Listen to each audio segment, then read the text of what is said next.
Why? Because I'm not going to confuse what I do with who I am.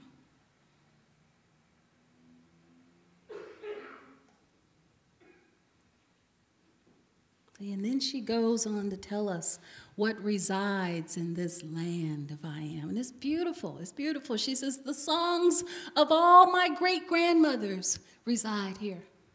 She said, the songs, the dreams of all my great-grandfathers reside here. And she said, and the ways to rise above the pain all live in me. Wow. Just stop. Just stop long enough to listen to the wisdom. I know there's something in you that's saying, Dar, yeah, Dar, we know that. No, we don't. See, if we knew that, more people would be dwelling in this land.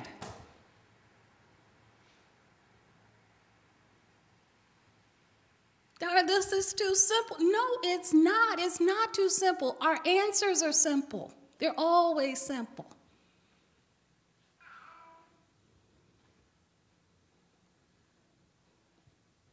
So she's telling us, she's saying that we are the torchbearers for this next level of evolution. Us.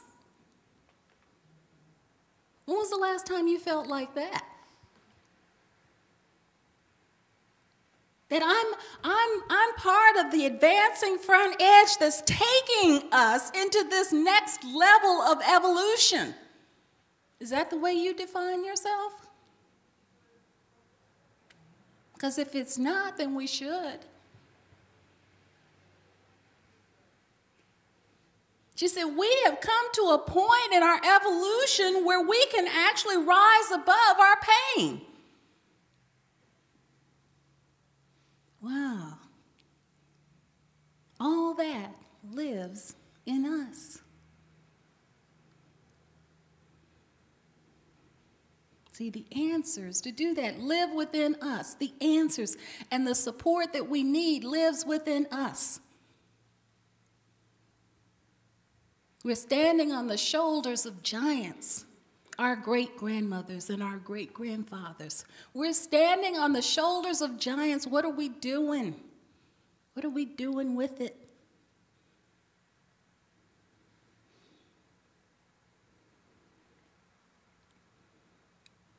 What else is in this land? She says, the smiles of all the unborn children and the dreams of a better day to come and the dance of heaven with the earth all live in me. Now that is one of the most beautiful lines that I have ever heard.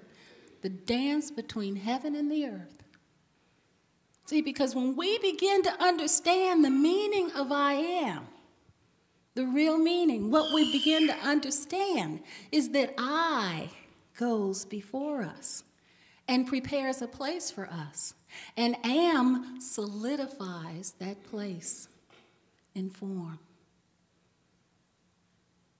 Wow. That's the dance. The dance is what produces what we call the manifestation.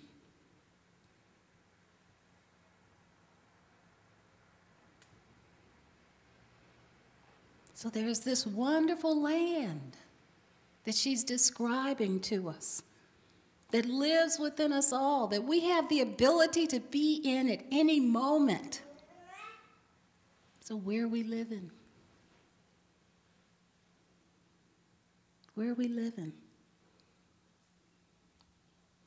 Because unfortunately, a lot of us don't live in this land that she's talking about.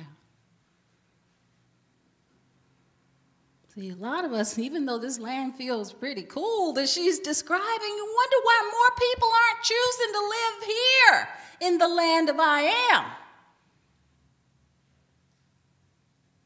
But instead, a lot of people are choosing to live in the land of I am not. A lot of people. In the land of I am not, what we do is we don't affirm our truth. We deny our truth. I am not worthy. I do not deserve. I am not prosperous. I am not perfect health. I am not enough. See, and in this land, we spend all of our time agreeing with and affirming the most negative things that we have ever said about ourselves. In this land of I am not, we spend all of our time agreeing with and believing the most negative prophecies that the most negative people in our lives have made about us. Amen. All right. Those negative prophecies say you will never do anything worthwhile. You will never be anybody. You will never have anything. Imagine living in that land all day long. But you'd be surprised at the number of people who secretly live there.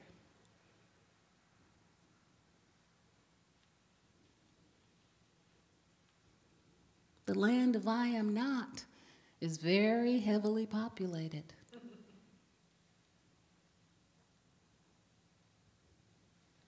And a lot of people who live there argue to live there. Yeah. Don't try to take them out of there. Don't try to move them. Don't tell them something about themselves that's true, because they'll argue for that limitation over and over and over and over again, because I live in the land of I am not.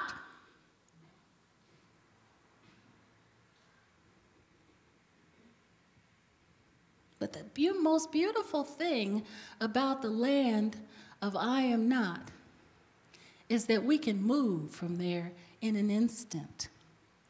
We don't even have to give the landlord notice, okay? We can just move.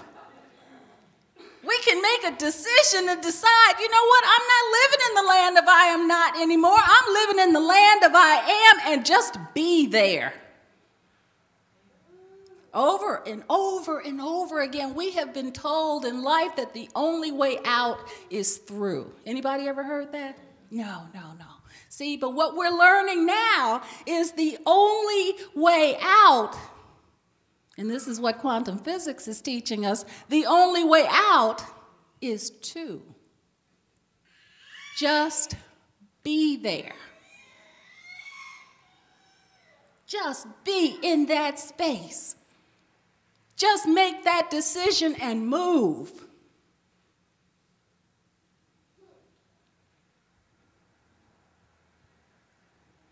See, the land of I am not.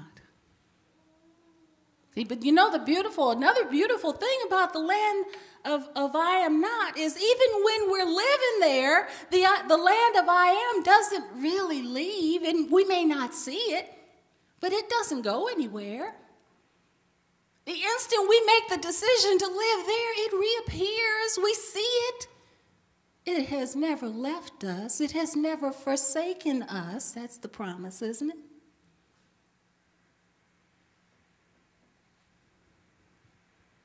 So maybe it's time to just consider that move. See, but that's not the only place that we have a tendency to live. A lot of us live in the land of I don't have. Okay? Where we spend all of our time focused on what we believe is missing from our life. Imagine spending, now you know what, you may say, Dar, why are you telling us this? Because if our life is not on point, I will guarantee you that you will find yourself in some of these lands this week that I'm talking about. I'm just talking about them so it'll bring our attention to it. Because all of a sudden you're going to say, oh, wait a minute. This is the land of I am not. You're going to say, oh, this is the land of I don't have. I don't want to be here. So this is our purpose this morning, to wake up To recognize this isn't the land that Ricky Byers Beckwith is telling us about.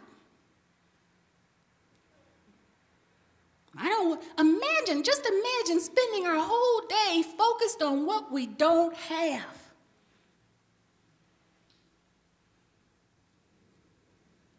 See, without realizing that wherever our mind goes, our world has to follow. Did we know that? That's the law, isn't it? Energy flows where attention goes. That's the law, isn't it? So if we spend our whole day focusing on, I don't have health, I don't have prosperity, I don't have joy, then the universe just has to give us more and more and more of that, what we say we don't have.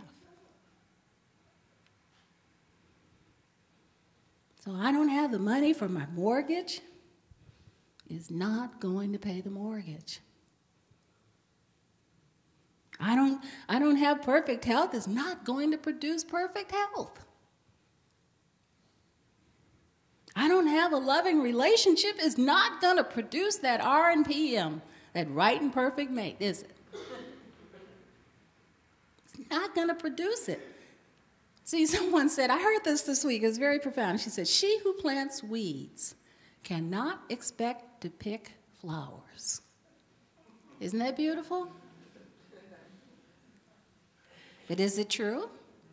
Okay, all right. So we know this, and yet we continue to live in the land that I don't have.